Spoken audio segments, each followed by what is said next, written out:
Buenas tardes, hermanos, hermanas. Nuevamente, el Señor les bendiga. Como había dicho, estamos revisando toda esta serie de mensajes, el tema, la familia de Dios. Somos una familia, somos un pueblo, somos el cuerpo de Cristo, que trabajamos todos unidos con el mismo fin, que es la misión que el Señor nos ha encomendado, pero también la misión que Dios mismo está haciendo en medio de nosotros. Somos también, en ese sentido, el templo del Espíritu Santo, por lo tanto, la presencia de Dios está en medio de nosotros. Y no tenemos que olvidar eso, la presencia de Dios está con nosotros, está ahí donde ustedes están en sus casas, nos une la misma fe, nos une el mismo espíritu. Y aunque algunos de ustedes se puedan sentir solos o solas, recordarles que el Señor está con ustedes y está presente ahí donde están. Y por lo mismo, ahora en este mes vamos a empezar a reflexionar en torno a lo que esta familia de Dios, que está en Cristo, que somos el pueblo de Dios, que hemos sido llamados y apartados por Él, y también para hacer esta misión, para proclamar las buenas nuevas de Jesucristo, pero también con la presencia de Dios en medio de nosotros, vamos a empezar a hablar de lo que Él hace, o lo que hacemos, digamos, como familia de Dios. Y lo primero es, la familia de Dios adora. La próxima semana vamos a hablar también que la familia de Dios, por supuesto, crece. Crece, me refiero en discipulado, en seguimiento de Cristo. También después vamos a hablar de la comunión. Nosotros tenemos comunión entre nosotros.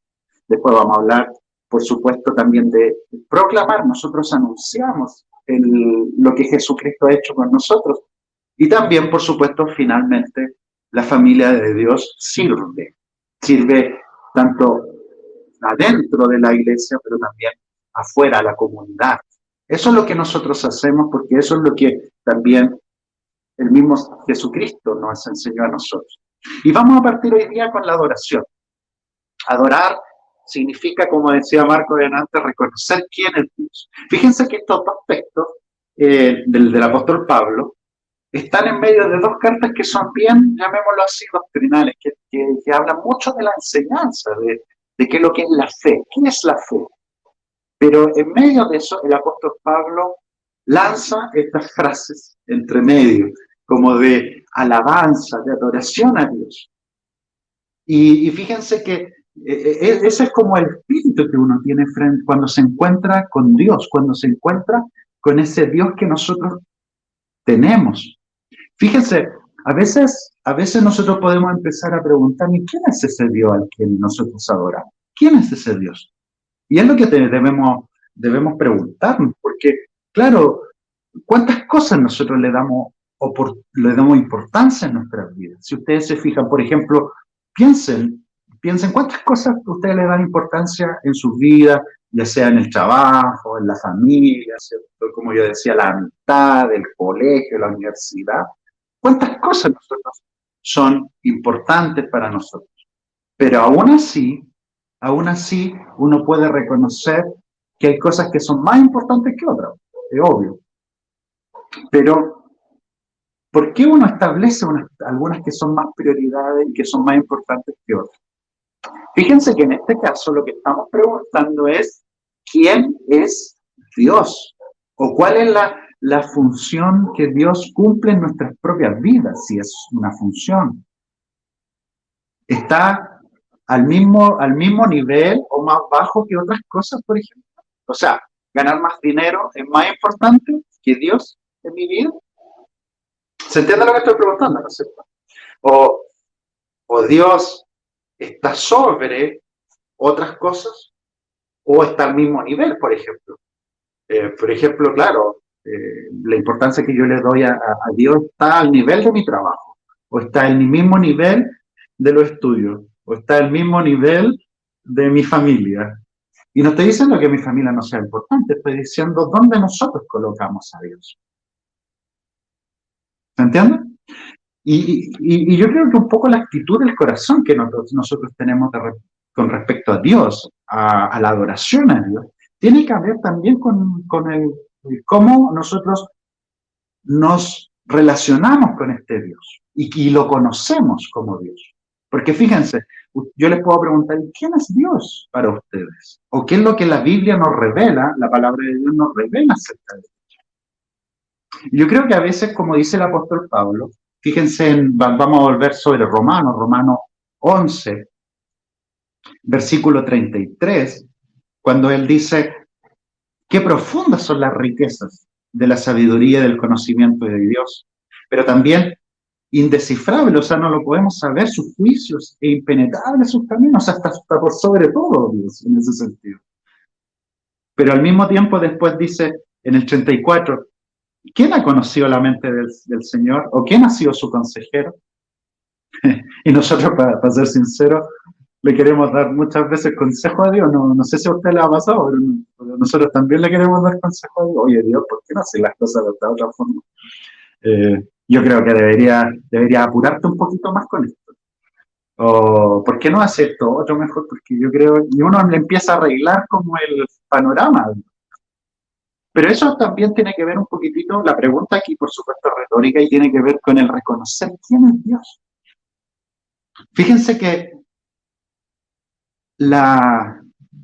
lo que dice la ciencia hoy en día con respecto al universo, que se calculan que hay aproximadamente 2 billones de galaxias en el mundo, en el universo, perdón. 2 billones, o sea, 2.000 millones. Yo ni siquiera me puedo imaginar esa cantidad, ¿me entiendes? Ni siquiera nos podemos imaginar lo que significa 2.000 millones. Y se sabe que la Vía Láctea, por ejemplo, es solamente una galaxia menor o media, digamos, dentro del tamaño de otra galaxia. La galaxia hay una galaxia que son mucho más grandes. Y nosotros estamos hablando de Dios, del Dios que creó eso. ¿Se entiende o no? O sea, el Dios que creó eso. Entonces estamos reconociendo a Dios como algo que ni siquiera podríamos imaginarlo, así como su grandeza, su poder. A veces nosotros tenemos que decir que es infinitamente poderoso porque ni siquiera nos podemos imaginar lo que significa eso. Es tremendo, digamos. Imagínense, si pensamos en el cerebro nuestro, recuerden que el cerebro es uno digamos, como órgano, es lo más complejo que hay en organismos vivos, ¿no es cierto? Es lo más complejo que hay, con toda esta neurona entrelazada, ¿no es cierto? Estamos hablando de quién diseñó eso. ¿Se entiende o no? Entonces, cuando nosotros hablamos de adoración, primero tenemos que decir quién es el Dios que nosotros estamos adorando. Entonces algunos dicen, ¿y para qué vamos a adorar a Dios? Lo que pasa es que cuando la pregunta es, ¿y para qué vamos a adorar a Dios? En el fondo refleja que no estamos pensando a quién estamos adorando. Porque imagínense, si nosotros pensáramos en esta grandeza de Dios, lo único que podemos nosotros, como decía Marco Clemente, es simplemente reconocer nuestra pequeñez. Y lo único que podemos hacer también en ese sentido es responderle en adoración, rendirnos delante de Dios. Entonces, en ese sentido, la adoración también es rendirse. Fíjense que en el Antiguo Testamento y en el Nuevo la adoración está relacionada con todo eso, a veces obviamente con la alabanza, pero con muchas más cosas está relacionado con el postrarse delante de Dios. Porque ¿qué voy a hacer delante de Dios, de este tremendo Dios? Con postrarse, con ponerse de pie, levantar las manos, tiene que ver con cantar, algunas veces inclusive hasta con danzar delante de Dios, otras veces tocar instrumentos. Entonces, todo eso está con la oración, por supuesto, está relacionado con adorar a este Dios grande. Y que más encima ese Dios tremendo decidió venir un día aquí a la tierra, nacer de una mujer para perdonar nuestros pecados, para enseñarnos un camino distinto, para morir en una cruz, para darnos reconciliación con el Padre. ¿Se fijan? De eso estamos hablando de que después nos dio de su Espíritu Santo, que significa que esa presencia está con nosotros. Entonces estamos hablando de ese gran Dios, magnífico Dios, que además está en medio y presente en medio de nosotros. Entonces nuestra respuesta cuando realmente conocemos a este Dios, que ¿quién le podría dar un consejo, digamos? Este Dios, finalmente entonces nosotros podríamos finalmente adorarle como respuesta. Fíjense que me estaba acordando ahora recién de Job, ¿no es cierto? ¿Se acuerdan que al final Job la pasó mal y todo? Y después al final, ¿qué es lo que tuvo que hacer Job? Dijo, bueno, parece que yo te había oído nomás, parece que había escuchado de ti, ¿no? Pero ahora mis ojos te ven. Entonces, por lo tanto, ahora sí que te conozco. Y por lo tanto me arrepiento porque en realidad no comprendo lo que está pasando. Pero yo sé que tú sí. Yo sé que tú sí porque tú eres el que estableciste todos los cielos, toda la tierra, el creador, digamos, pero también eres el que está aquí conversando conmigo. Esa es la adoración. La adoración entonces tiene que salir de corazón porque estamos hablando de este Dios que nos hizo, este Dios que es nuestro Padre. Y por lo tanto no puede ser una simplemente caricatura, digamos, o una actuación, sino que tiene que ser de corazón. Y lo hace todo el pueblo. Nosotros agradecemos todos los dones que Dios ha puesto en medio de nosotros con nuestros grupos de alabanza y de verdad somos bendecidos con eso, porque el Señor nos ha bendecido con eso.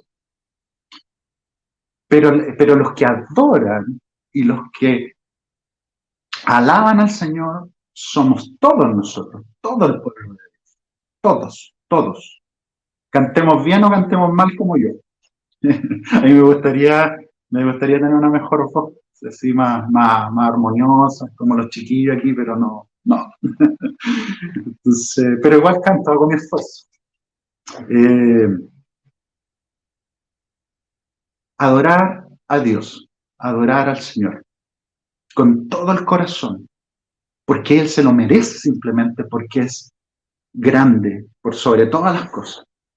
Entonces cuando alguien pregunta, entonces, ¿por qué tenemos que adorar a Dios? Porque Dios simplemente es Dios, es tan grande que Él simplemente se lo merece y nosotros en ese sentido no comprendemos lo que significa su realidad. O sea, Él es digno de ser adorado. Y segundo lugar, lo amamos, ¿no es cierto? En ese sentido, si lo adoramos porque lo amamos. Y Jesús mismo cuando se le preguntó cuáles eran los dos mandamientos, cuál era el centro de los mandamientos, o qué es lo que enseñaba con respecto a la ley del Antiguo Testamento por un maestro de la ley, él respondió que nosotros teníamos que amar a Dios con todo nuestro corazón, ¿no es cierto? Con toda nuestra alma, que eso significa con toda nuestra vida, con toda nuestra mente, pero además con todas nuestras fuerzas. Entonces, amarlo con todo, y si eso significa también nuestras acciones. Por lo tanto, eso significa que nosotros vamos a amar y adorar a Dios con todo lo que hacemos. Los chiquillos hablaban de servicio, pero con todo lo que hacemos. Imagínense, esto no se despega adorar a Dios de lo que nosotros hacemos en la vida cotidiana. Porque ustedes podrán decir, pero es que una cosa es adorar a Dios y otra cosa es hacer mi trabajo. Pero ahí estaríamos dividiendo las cosas. Fíjense que Dios nos bendice, este Dios grande nos bendice con un trabajo, por ejemplo. Entonces yo tendría que adorarle también con mi trabajo. Si Dios me bendice con estudios, ya sea en el colegio, a los más jóvenes, ¿no es cierto? O en la universidad, yo tendría que adorar a Dios a través también de mi estudio. Esa es mi mejor adoración, como dice por ahí. Mi obediencia es mi mejor adoración, como dice por ahí también un cantante cristiano. Yo creo que eso interpreta lo que dice la Biblia, en el sentido de que yo voy a adorar a Dios con todo lo que tengo, adorarlo en mi familia. Entonces mi pregunta es, oye, ¿y lo que estoy haciendo está glorificando a Dios o no? ¿Está glorificando a Dios esto que hago? Adorarlo con mi amigo inclusive, adorarlo en la entretención, tener esta relación con Dios siempre. Sí, uno no puede, lamentablemente, uno no puede dejar colgada la relación con Dios. Digamos. O sea, yo voy a salir hoy día de la casa, entonces es como una especie de chaqueta que me pongo. No sé. Entonces ya hoy día me pongo esta chaqueta que es la chaqueta de la relación con Dios. Entonces voy a salir de la casa porque me voy a juntar con los amigos, entonces como voy a ir por ahí a juntarme con los amigos, entonces no puedo llevar a Dios aquí, entonces me saco la chaqueta, ¿no es cierto? Y la dejo colgarla. Lamentablemente no se puede hacer eso pues, con Dios. Eh, nosotros no nos podemos sacar, eh, digamos, la relación con Dios así nomás, como me cambio ropa de él. Va siempre con nosotros, porque Dios ya transformó nuestra vida. Entonces eso, querámoslo o no, el Espíritu Santo va a ir con nosotros en nuestro corazón, donde vayamos. Donde vayamos, el Espíritu Santo va a estar ahí. Ya sea en el trabajo, insisto, en el colegio, en la universidad, en la casa, cuando trato mal a lo mejor a mi familia, está ahí el Espíritu Santo y me está diciendo, oye, te estás equivocando, oye, mejor que te quedes callado o que te quedes callada, oye, ahora tienes que pedir perdón, oye, ¿sabes qué? Porque así es donde nosotros finalmente vamos adorando a Dios, fíjense. ¿Por qué? Porque si no va a llegar el día, o puede llegar el día, que yo no voy a hacer nada de eso, entonces voy a llegar delante de Dios y vamos a cantar alabanzas todos juntos, que es parte también de la adoración. Y voy a adorar a Dios, pero en el fondo no lo voy a estar haciendo con todo mi corazón. Entonces, por eso es tan importante que esto sea integral, la vida entregada a Dios. Entonces no lo podemos separar la adoración del prójimo, no lo podemos separar de mi vida cotidiana también, porque la alabanza y también, por supuesto, lo que hacemos aquí es un reflejo de todo lo demás. Entonces también el llamado es a que transformemos nuestra vida y que veamos que lo que estamos haciendo siempre lo hacemos en adoración a Dios y para la gloria de Él. Tomamos eso. Y finalmente, cuando nos encontramos con este Dios magnífico, grande, que encarnó por nosotros, que nos reconcilia con Él y que nos ofrece un camino para reconciliarnos con el Padre, al cual le adoramos con todo el corazón, con todo lo que tenemos, con toda nuestra fuerza, incluso con nuestro entendimiento. Nuestra única respuesta es decir, heme aquí, como dijo el profeta Isaías. Se encontró con Dios, el profeta Isaías se encuentra con Dios, lo ve en una visión, y después la respuesta de él es, ¿a quién enviaré? Dice el Señor. Y él dice, heme aquí, envíame a mí. Entonces esto también la adoración tiene un sentido de envío, tiene un sentido de sí, pues, yo voy a hacer esto, yo voy a servirte, yo te voy a obedecer, yo voy a cumplir el ministerio que tú me has entregado. Entonces también es un llamado para ustedes de seguir al Señor, adorarle, pero también seguir en obediencia lo que Él les llama a hacer. Y con esto termino. Si no has entregado tu vida al Señor, si no le has reconocido en tu vida como Señor y Salvador, hácelo de una vez por todas. Únete a este cuerpo. El Señor te llama y entrega tu vida a Él. El Señor no te defraudará, pero haz ese compromiso con Él. Por supuesto, si tú estás haciendo algún compromiso, quieres conversar más en el tema pastoral, ahí están ahí están mis datos, pero también vamos a ir poniendo datos para que nosotros puedas llamarnos, enviarnos mensajes o un correo y nosotros podamos colocarnos en contacto contigo. Pero haz ese compromiso con el Señor y el Señor te bendecirá. Toma la decisión de bautizarte, toma la decisión de servirle, el llamado, toma la decisión simplemente de entregar tu vida a un ministerio en particular. ¿Por qué? Porque el Señor es digno de ser adorado con todo lo que tenemos. Y simplemente, a veces, porque le queremos obedecer. Oramos. Señor, te agradecemos por tu entrega por nosotros, simplemente por todo lo que tú eres, grande, poderoso, y porque tú nos muestras un camino para seguirte mejor. Ayúdanos a mejorar nuestra adoración a ti en todas las dimensiones de la vida. Ayúdanos a mejorar inclusive la alabanza cuando estamos juntos. Ayúdanos a hacerlo de corazón, a no fijarnos en lo secundario, sino en lo primario, que es colocarte a ti en el centro de todo lo que hacemos. Y que todo lo que hagamos como iglesia, como familia tuya, sea para tu gloria. Que no seamos glorificados nosotros, sino tú seas glorificado en medio de esta familia. Ayúdanos a ser una familia en ti. Una gran familia que predica y que lleva esta esperanza a otros. En el nombre de Jesús oramos. Amén.